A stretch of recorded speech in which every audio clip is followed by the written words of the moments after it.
going to give you a little tip on how to improve your business at the low price of corrupting your soul. But if you're not that fussed about, patient welfare, this is a really good way of doing it. It's a tip for how to make a patient. And I don't mean in the sense that a patient daddy and a patient mummy have urges and give each other a special hug. I don't mean that kind of making a patient. And I don't mean in terms of finding a patient, having somebody who's got a problem that comes to find you for a solution. That's a different thing altogether.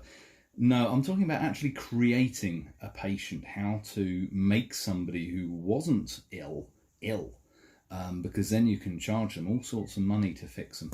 What you do is you start with somebody, let's say it's a teenager, hypothetically for legal reasons, and let's say this teenager is biomechanically unremarkable. Little bit of, maybe a fraction more pronation than is average for somebody their age when they're standing still, but certainly nothing untoward.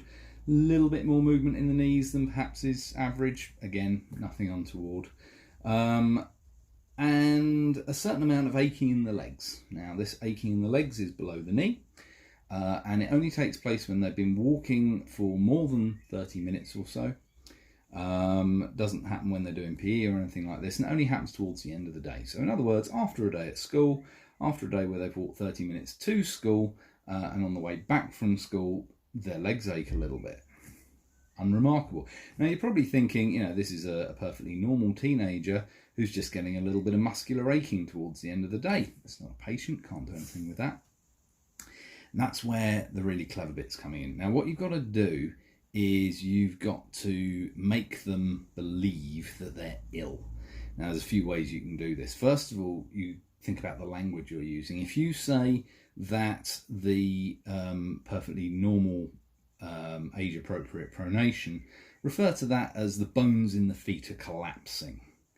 Now, anybody, any well-meaning parent, when they hear that the child's bones in their feet are collapsing, is going to be beside themselves. It sounds horrendous. In your mind, you have images of wheelchairs, of walking chairs, of, charity appeals in black and white with, for just the low price of £2, you can save somebody whose bones in their feet are collapsing.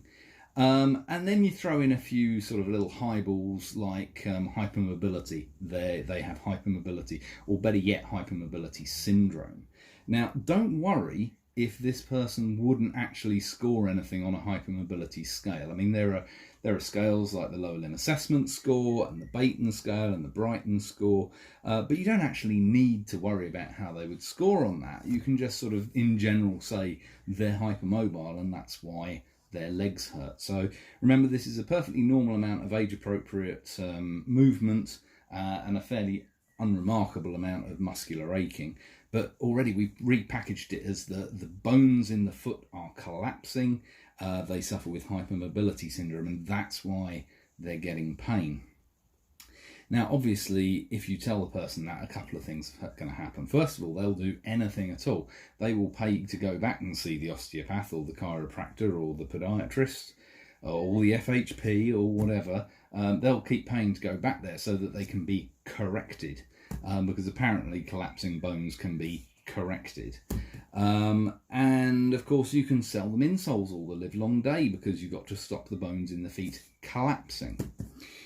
Important thing here is not to let them think about why exactly their legs are aching, because if they stop to think about it for a moment, they'll realise that hypermobility is a joint condition and the pain is not in a joint. So hypermobility as an explanation for that is a little lacking as a proximate cause. And if they think about it a little bit more, they'll wonder, well, if it's all that bad, how come this person can do PE without any pain at all? How come they can walk 30 minutes at the beginning of the day without any pain at all? How come the pain is not focal, it's just a generalised amount of tiredness? If they start thinking down those lines, they'll realise there's nothing actually wrong with them, and that whilst a pair of insoles might stop some of the aching towards the end of the day, just by sort of reducing the muscular load, that's all they're doing. A pair of insoles, after all, is like a pair of glasses. They mean you can see, but they don't fix your eyes. But never let them think that way. You've always got to make sure, keep in mind, keep harping on. overpronating, unstable ankles, collapsing bones in the midfoot, hypermobility disorder syndrome. The more adjectives you can fit into there, the more pejorative adjectives you can fit in front of your syndrome, the more scary it sounds. You could go for foot scoliosis. There's a good one. That one that came up quite lately, foot scoliosis, because that conjures the image of, you know, old people and knackered joints and horrifying MRI scans. So, as I say, that's how you make a patient. That's how you take a perfectly normal, healthy child and convince them and their well-meaning parents who are trying to do the best for their children that there's actually something wrong with them. And once you've done that, you can keep doing that indefinitely. You can keep seeing them, you can sell them all the products in the world. If you're doing manual therapy, as I say, if you're an osteopath or a chiropractor, you can adjust them. Don't forget to throw in a leg length discrepancy, by the way. Again, ignore the fact that you can't measure where leg length discrepancy is worth a damn, and forget the fact that whether or not leg length discrepancies actually make any difference is highly arguable, and forget the fact that leg length discrepancies are at best a sort of secondary or tertiary cause. They're never going to be the primary cause. And forget the fact that the symptoms might be bilateral, which would sort of suggest that it's not caused by an asymmetry. Leg length inequality, overpronation, hyperpronation, foot scoliosis, collapsing bones, flat feet, fallen arches, all fabulous, fabulous terms if what you want to do is to create a patient, to make a patient. If you don't, please stop flaming well doing that.